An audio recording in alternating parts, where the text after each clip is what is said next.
Abu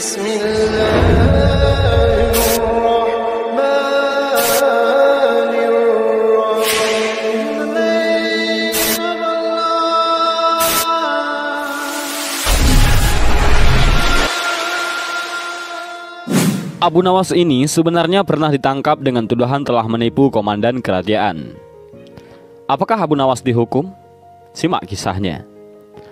Dan kisahnya, pada suatu pagi hari, Abu Nawas muda sedang duduk-duduk santai di teras rumahnya. Beberapa saat kemudian datanglah seorang komandan dengan beberapa prajuritnya. Sang komandan bertanya, "Wahai anak muda, di manakah aku bisa menemukan tempat untuk bersenang-senang di daerah sekitar sini?" "Kalau tidak salah, di sebelah sana," jawab Abu Nawas. "Di manakah tempat itu?" tanya salah seorang prajurit dengan sifat yang tidak menghargai. "Pergilah ke arah sana, lurus tanpa belok-belok, maka kalian akan menjumpai tempat untuk bersenang-senang," jawab Abu Nawas.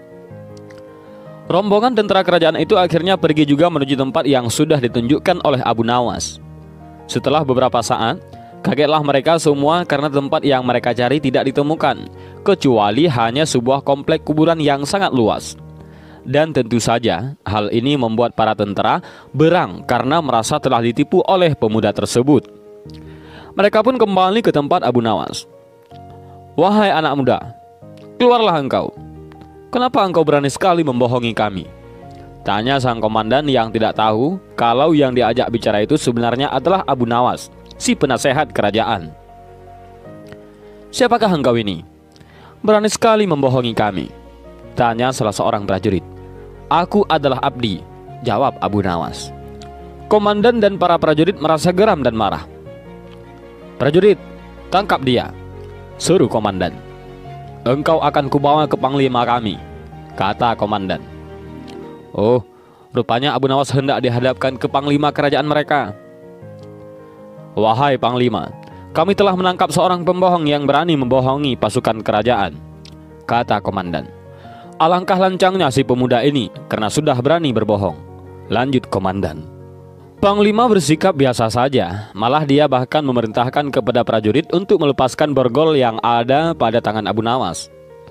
Komandan dan para prajurit terkejut dan merasa heran. Ada apa gerangan ini?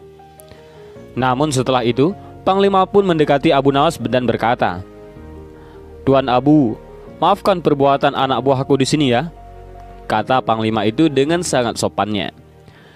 Laki-laki gagah dan tampan itu memang sudah saling mengenal satu sama lain karena mereka seringkali bertemu ketika sang khalifah mengundangnya ke istana. Dan betapa terkejutnya sang komandan dan para prajuritnya. Perasaan sombong dan congkak yang tadi menyelimuti mereka seakan berubah menjadi rasa takut. "Wahai Tuan Abu, sebenarnya kebohongan apa yang mereka sangkakan kepadamu?" tanya Panglima. "Wahai Panglima, mereka meminta aku untuk menunjukkan tempat untuk bersenang-senang. Tentu saja aku tunjukkan kuburan, karena kuburan adalah tempat yang lebih baik bagi orang-orang yang taat kepada Allah Subhanahu wa Ta'ala.